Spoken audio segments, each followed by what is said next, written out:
Semasa sekali kita berdoa bentar. Tuhan, sebentar hamba-Mu sampaikan apa yang Kau taruh dalam hidup hamba-Mu ini. Biar setiap yang keluar dari mulut hamba-Mu ini bukan dari manusia, tapi biar hanya hati-Mu saja disampaikan. Yang dari manusia dibatalkan tidak bisa disampaikan tempat ini. Dalam nama Tuhan Yesus. Amin. Saudara, saya tidak akan terlalu lama karena saya pikir apa yang tadi disampaikan Ibu Nani sudah paket komplit saudara buat kita semua. Saya cuma menyampaikan sedikit saja. Mari saudara buka Alkitab saudara di Mazmur pasal yang ke-23. Mazmur 24 ayat 3 dan 4. Luar biasa lampunya terang banget menghantam wajah saya. Saya pikir ada malaikat di sebelah sana, ternyata lampu. Siapakah yang boleh naik ke atas gunung Tuhan? Siapakah yang boleh berdiri di tempatnya yang kudus? Orang yang bersih tangannya dan murni hatinya, yang tidak menyerahkan dirinya kepada penipuan dan yang tidak bersumpah palsu. Bapak Ibu sekalian, kalau kita bicara tentang masalah akurasi, masalah ketepatan, saya ini bicara tentang karunia kenabian. Saudara, saya mau cerita sedikit pengalaman gimana saya pernah mengalami yang namanya mendengar Tuhan dan mengalami apa yang Tuhan katakan jadi nyata, jadi dalam kehidupan saya saudara. Soal yang pertama, puji Tuhan. Oke, yang pertama saudara, kalau bicara masalah ketepatan maka kita harus mengerti dan kenal dengan Tuhan dulu saudara. Saudara, tanpa kita kenal Tuhan maka tidak mungkin kita bisa dengar suara Tuhan dan nggak mungkin kita bisa mengerti itu suara Tuhan. Nah, gimana cara mengenal suara Tuhan, mengenal Tuhan? Saudara, gampang. Mengenal Tuhan itu sebenarnya mudah tapi susah dilakuinya. Kenapa saudara? Ya memang seperti itu kenyataannya. Gimana cara mengenal Tuhan? Anda punya Alkitab, Anda harus baca Alkitab. Saudara, kalau ada orang yang berkata aku dengar Tuhan bicara ini itu, tapi orangnya nggak pernah baca Alkitab, saya khawatir apa yang disampaikan bukan dari Tuhan, tapi asalnya dari imajinasi. Saudara, kita harus kenal Tuhan dan cara mengenal Tuhan yang pertama sekali lagi saya ulangi saudara, membaca Alkitab. Sekali kalau orang tidak baca Alkitab, bagaimana mungkin orang itu bisa mendengar suara Tuhan? Saya tidak terlalu yakin orang yang tidak pernah baca Alkitab mendengar suara Tuhan. Kalaupun ada suara, bisa jadi itu suara imajinasi, ilusi, ataupun suara kedagingan saudara. Yang pertama baca Alkitab. Nah saudara, kedua, dia cuma sekedar baca Alkitab. Karena baca Alkitab itu sebagai sebuah ujian kesetiaan dan ketaatan. Tapi buat saya, orang yang baca Alkitab itu harus juga belajar not only reading saudara, tapi understanding. Tapi mencoba untuk mengerti firman Tuhan. Caranya gimana?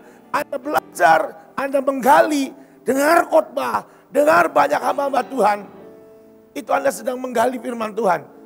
Saudara baca Alkitab mau 100 pasal pun, tanpa Anda mengerti, itu akan jadi masalah. Kenapa? Karena ini, ada firman Tuhan bilang gini, dan kebenaran yang apa saudara? Engkau ketahui, itulah yang akan memerdekakan engkau. Kata-kata ketahui itu artinya yang engkau pelajari, yang engkau gali. Jadi kalau Anda baca Alkitab saja, tanpa Anda mencoba untuk mengerti, coba untuk mempelajari, saya pikir kurang lengkap saudara. Setelah mempelajari ada tahap yang ketiga. Yaitu apa saudara? Ngalami. Pak Yusak selalu ngomong ngalami. Setelah kita ngalami, saya percaya kita akan mengenal siapa Tuhan sebenarnya. Saudara, sampai hari ini kalau Anda tanya, Bapak kenal Tuhan? Masih mencoba untuk mengenal Tuhan. Kenapa? Karena ada banyak hal lagi yang saya belum alami saudara. Ada pengalamannya ada. Tapi tidak komplit. Masih perlu belajar. Masih perlu ngalami banyak hal. Saudara, kalau Anda mau tepat, Anda harus kenal Tuhan. Kenal Tuhan harus baca Alkitab. Baca Alkitab nggak sekedar baca, tapi mempelajari, digging, menggali firman Tuhan. Dari khotbah, buku-buku. Anda semua di sini punya smartphone. Hampir semuanya, saya percaya di sini nggak ada yang punya stupid phone. Semuanya smart semuanya. Anda smartphone pakai saudara. pakai cari arti-arti firman Tuhan, arti rohani. Ada banyak saudara, ada banyak sekali. Ya rahasia yang di firman Tuhan, Anda harus pelajari. Setelah itu harus Anda alami. Firman Tuhan, kalau sekedar firman Tuhan percuma. Kalau sekedar menjadi sebuah teori setelah Anda pelajari juga percuma. Tapi ketika Anda mengalami satu persatu. Walaupun ngalaminya itu kadang-kadang saudara gak enak. Betul gak saudara? Ngalami firman Tuhan itu belum tentu semuanya mulus. Aku kenal Jehovah Rafa, berarti Anda pernah sakit. Nah kalau Anda gak pernah sakit. Kalau Anda kaya terus. Aku kenal Jehovah Jireh, gimana Jehovah Jireh? Gak pernah ngalami yang namanya dari bawah.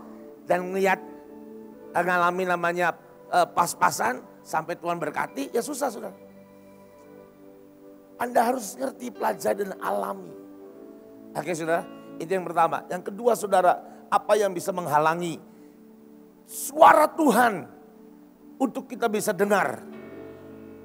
Kan sering kan, kita merasa nih, ini Tuhan udah bicara tapi gak terjadi. Sering gak? Saya sering banget saudara. Ini jelas, udah saya uji, sudah, tapi nggak jadi. Apa yang menghalangi kita menjadi untuk tidak tepat? Saudara, sebenarnya ada beberapa penghalang kita untuk mendengar clear suara Tuhan. Yang pertama adalah keinginan. Yang kedua adalah emosi. Yang ketiga itu perasaan kita sendiri, manusia.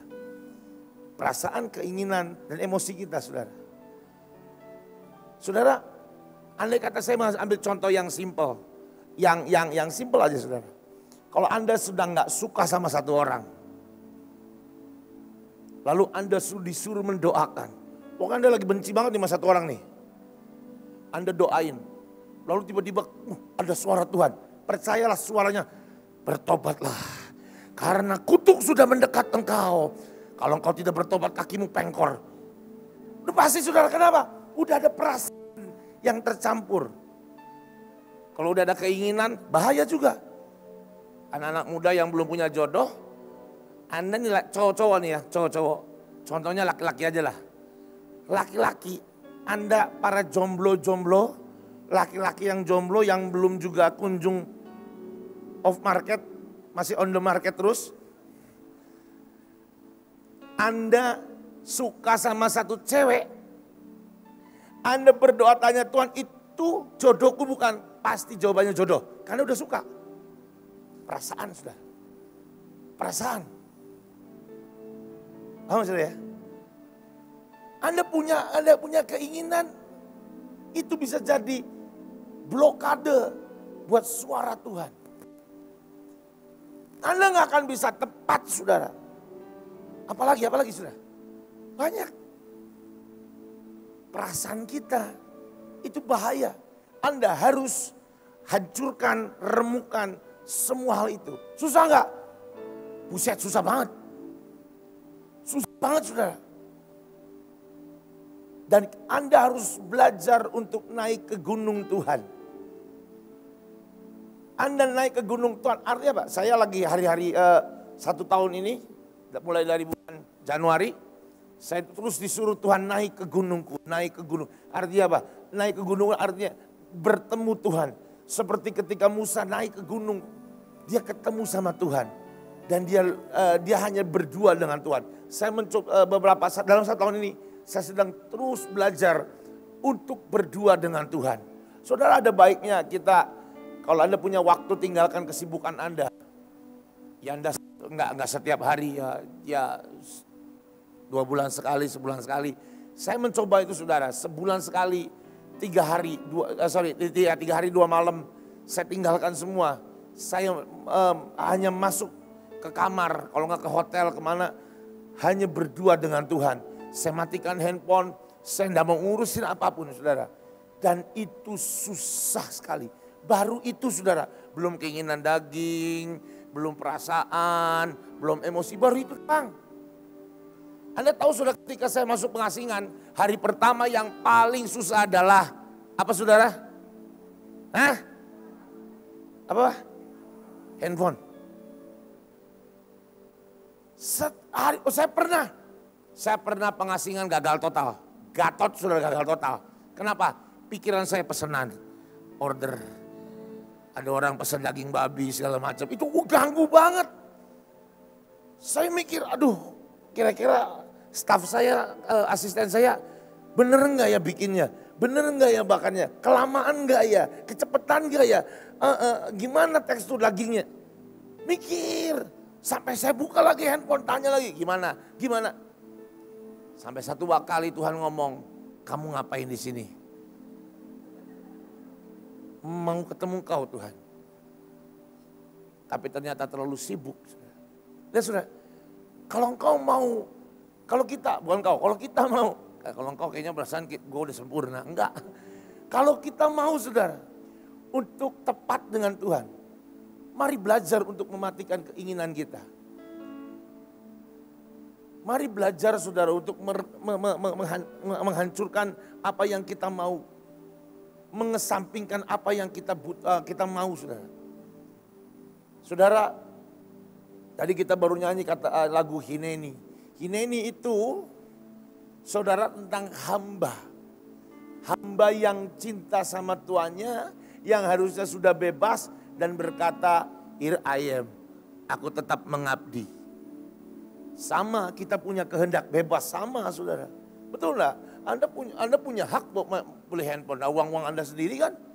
Tapi bisa enggak ada waktu tertentu Anda tenggelamkan itu semua dan utamakan Tuhan. Saudara, Hineni itu bukan berkata tentang budak. Sorry saudara, ada banyak orang yang salah persepsi Hineni itu budak yang tidak berguna. Kan ada Alkitabnya, setelah kamu melakukan sesuatu, engkau berkata, aku adalah hamba yang tidak berguna. Lalu akhirnya apa? Dorong-dorongan. Ayo kamu khotbah, jangan. Aku nggak bisa, aku Hineni, aku hamba yang tak berguna. Itu tak berguna, benar itu. Iya saudara, loh Alkitab bilang kalau engkau sudah melakukan tugasmu, kata bahasa aslinya, bahasa asli nih saudara ya. Kalau engkau sudah melakukan tugasmu dengan sangat baik, engkau harus berkata, aku adalah hamba yang tak berguna. Lah Anda belum ngapa-ngapain ngomong aku tak berguna. Ya emang gak berguna berarti. Loh, Anda Hineni itu hamba yang dibebaskan kan? Dilepaskan, dibebaskan sama tuannya. Lalu dia berkata, aku mau mengabdi. Betul gak saudara? Saya mau nanya, kalau Anda, kita gak punya budak, gak mungkin. Kalau orang dulu punya budak saudara. Budak yang dibebaskan itu budak yang apa? Ayo. Kalau Anda, saudara kalau Anda hidup di zaman dulu, Anda punya budak nih. Budak yang mana yang Anda bebaskan? Saya tahu ya, yang rajin, yang pinter, yang mau belajar, yang jujur, yang setia. Itu pasti dibebaskan. Nggak mungkin hamba yang goblok, yang malas, yang nipuan, yang lemah. Nggak mungkin dibebasin. Yang ada apa? Dicambuk, dibunuh sekalian. Kalau hamba yang baik, yang berjasa segala macam, itu dibebasin. Jadi kalau Anda hari ini berkata, jangan aku mah nggak bisa apa-apa, aku hanya Hineni. Hineni apanya? Engkau berkata Hineni itu kalau engkau sudah lakukan semuanya dan memberikan hidupmu buat Tuhan. Baru ngomong Hineni. Saya jujur kalau setiap kali ada nyanyi Hineni, agak takut ini saudara. Sorry ya.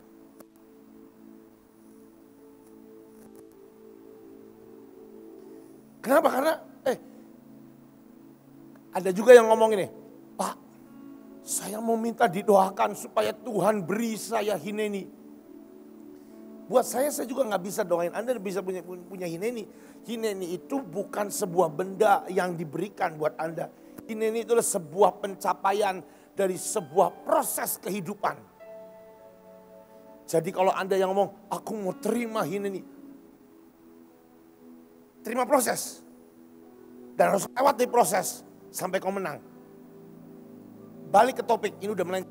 Balik ke topik saudara. Anda harus benar-benar serahkan semua keinginan. Anda harus benar-benar serahkan apa yang menjadi kerinduanmu. Supaya engkau bisa dengar suaranya. Ada banyak hamba-hamba Tuhan yang menyampaikan suara Tuhan. Itu bisa kecampur. Bisa kecampur. Soalnya saya baru hari-hari ini, saya ngalami sebuah kesedihan sih. Ada hamba Tuhan yang saya nggak sebut namanya, Anda tahu lah pasti. Kalau saya sebut, tapi nggak sebut jadi rahasia. Dia minta didoain saya sih. Saya doain. Tapi saya tahu, saya kenal hamba Tuhan ini, hamba Tuhan yang sangat amat peka.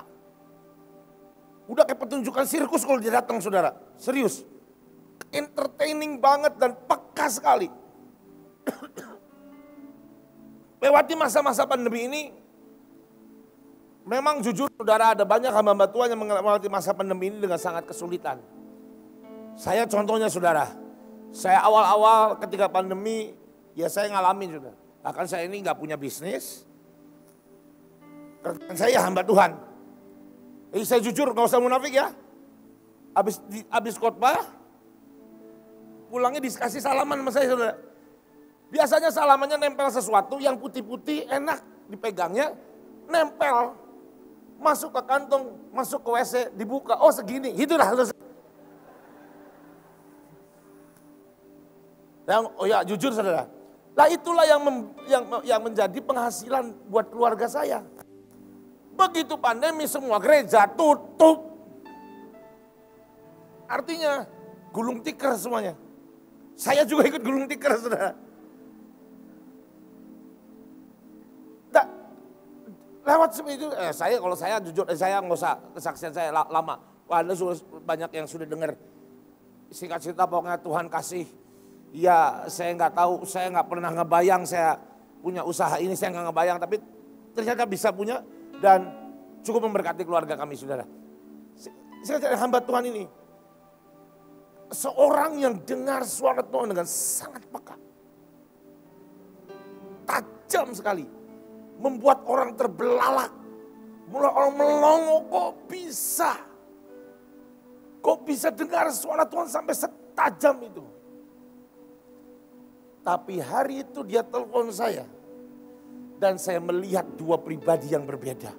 Yang pertama begitu waktu sebelum pandemi. Begitu kuat.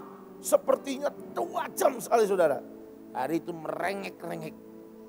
Minta didoain saya. Sampai setelah didoain, dia bilang gini, would you please do me a favor, tolong aku. Apa? Aku minta uang. Saudara buat saya mengerikan sekali. Kadangkala saudara ketajaman kita tuh, Anda kalau berkata ya ini kan di sini pasti Anda yang Anda ada di tempat ini saya pasti yakin ada 2 pilihan.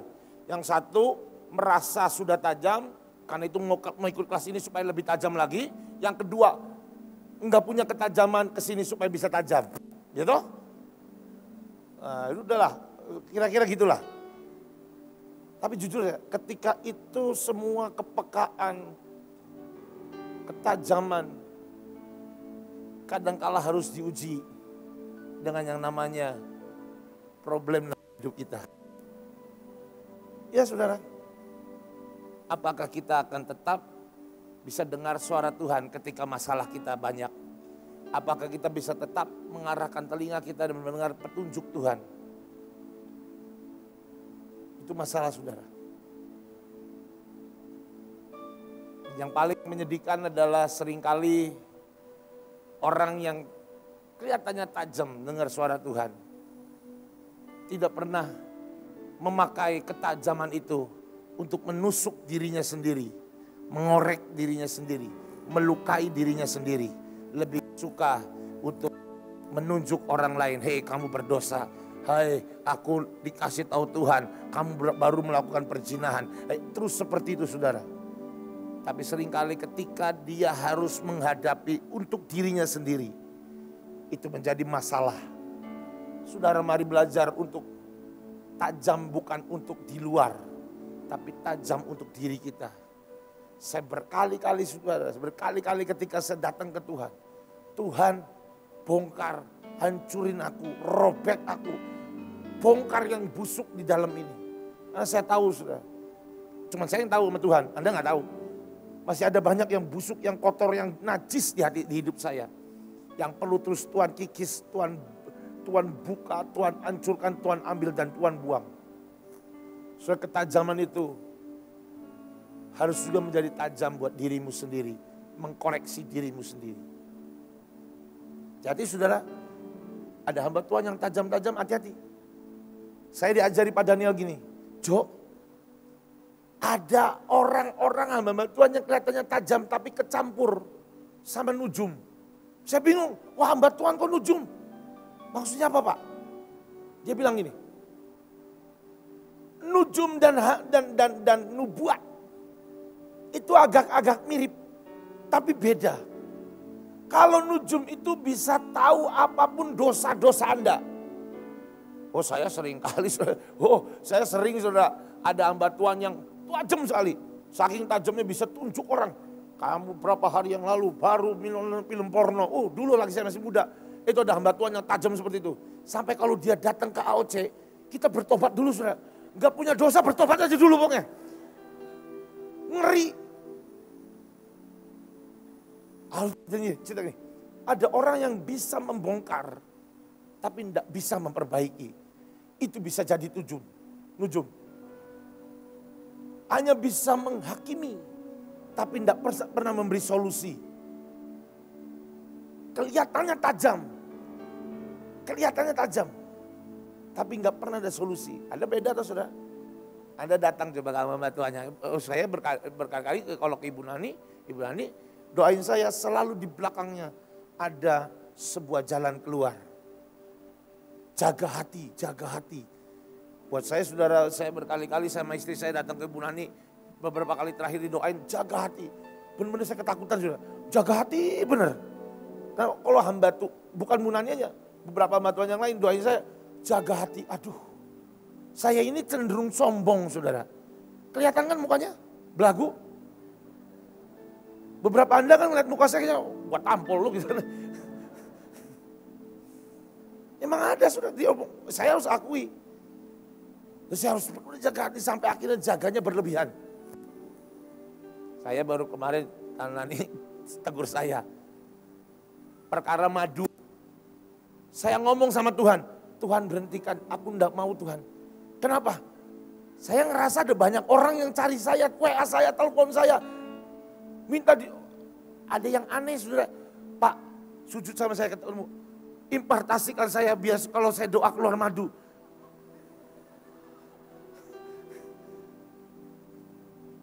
Dan jujur saudara, saya ini agak lagi banyak orang yang datang nyari, ngirim duit. Seneng saudara, seneng dan ngerasa kayaknya kok enak ya dikagumi orang. Saya langsung ingat, jaga hati, aduh Tuhan, jatuh lagi Tuhan, sombong lagi Tuhan. Sudah bahkan Tuhan pernah tegur saya, ada orang atau mungkin orangnya ada di sini, bertobatlah. Ada orang kirim uang 50 juta ke rekening saya dengan ngomong gini, Pak segera kirim ya madunya. Saya marahin saudara, minta nomor rekening balik. Saya kirim balik, kalau enggak saya buang uang itu ke tong sampah. Langsung teman-teman saya, tong sampahnya di mana dia mau buang.